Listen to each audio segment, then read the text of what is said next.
Ah, voilà une bonne idée. Tiens, on va parler vacances pour celles et ceux qui n'en prennent pas, justement. Et pour ceux qui sont en vacances. Et puis ceux qui n'en prennent pas, finalement, ils vont se dire que c'est peut-être pas si mal, parce que vous allez voir la manière un petit peu différente, surprenante, dont les journaux nous parlent vacances. Voyez d'abord cet article de Libération qui explique que l'Espagne en a ras-le-bol des touristes, des commandos contre les touristes. Titre l'article, alors commandos qui ne sont armés que de slogans. Hein. Le plus souvent, ils écrivent des graffitis anti-touristes où ils chantent des slogans. Il y a quand même eu des bagarres, parfois. C'est paradoxal parce que le tourisme est une des bases de l'économie espagnole. Vous savez qu'il y a 17% de chômage en Espagne et que ce serait pire s'il n'y avait pas le tourisme. Mais il est vrai que certaines villes croulent sous la masse. Aux Baléares ou à Barcelone, en été, on entend davantage parler anglais, français ou allemand qu'espagnol ou catalan. Et puis le tourisme de masse fait exploser les prix, si bien que les habitants ne peuvent plus vivre dans leur propre ville. C'est le problème. Problème connu depuis longtemps, par exemple à Venise. Regardez cet autre article, ça c'est un site qui s'appelle Monsieur Mondialisation.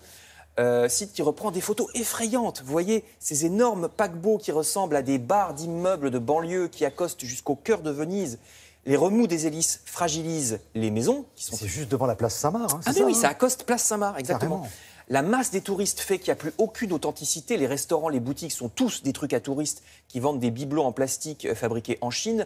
Quand il a sorti pour la première fois ces photos, il y a 2 ans, le photographe italien qui a pris ces images, il a eu beaucoup de mal à trouver un lieu pour les exposer parce qu'il ne fait pas bon dénoncer les excès du tourisme dans un pays touristique, même quand ils sont aussi flagrants. Le journal Les Échos publie de son côté une carte ce matin qui montre la concentration extrême du tourisme pour ce qui est de la France. Vous voyez, c'est pas étonnant. Bien sûr, les touristes se concentrent essentiellement à Paris, vous voyez, à la montagne et sur les côtes. Mais il y a pourtant d'autres endroits agréables, à la campagne, le Gers, l'Alsace, les châteaux de la Loire, que sais-je.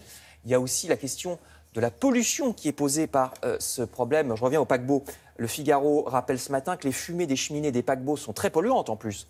À Marseille, les habitants du bord de mer se plaignent, là la photo est à Marseille, se plaignent des dépôts noirs sur les façades et sur le linge. Le fioul des bateaux contient 3500 fois plus de certains polluants que le diesel des voitures, qui pourtant déjà n'est pas tout blanc, c'est le cas de le dire.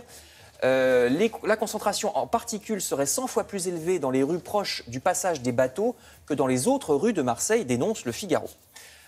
Toujours à propos des vacances, vous lirez aussi dans Le Parisien aujourd'hui en France qu'il vaut mieux choisir correctement sa compagnie aérienne quand on prend l'avion. Regardez, voici encore une histoire de personnes handicapées, parce que ce n'est pas la première fois, qui a eu toutes les peines du monde avec une compagnie aérienne. À son arrivée à Roissy, la compagnie low-cost islandaise WOW a mis pas moins de 1 heure à apporter le fauteuil roulant de cette dame. Et en plus, on lui a rapporté cassé. Donc la passagère a attendu 7 heures allongée sur une banquette à Roissy. Alors elle dit que le personnel de l'aéroport était très bien, mais par contre la compagnie avait déjà exigé 400 € de supplément pour qu'elle puisse être devant, vous savez, au premier rang de l'avion où il y a plus de place. Histoire édifiante donc dans Le Parisien. Et puis je termine heureusement avec quelques infos moins scandaleuses. Vous apprendrez d'abord dans Le Parisien toujours que la répression des fraudes veille pour que vos vacances soient agréables, pour que vous soyez bien traités. On surveille, vous voyez, la qualité de la nourriture dans la vente à emporter ou bien la sécurité des activités comme le rafting ou l'acrobranche. Il vaut mieux que ce soit en toute sécurité. Enfin, vous apprendrez dans La Croix que les églises cherchent des volontaires parce qu'on manque de guides pour faire visiter les belles églises. Parfois, il n'y a pas les moyens de les payer. Donc, il faut des guides bénévoles. Et comme les temps sont durs, les étudiants cherchent bien sûr des métiers payés pendant les vacances. C'est normal. Article à lire dans La Croix sur cette question des visites des églises. Donc, si vous prenez des vacances, eh bien, profitez-en. Et sinon, vous savez qu'on est là tous les matins et France Télévisions vous accompagne, évidemment. Merci Frédéric. À tout à l'heure pour la revue de presse culturelle.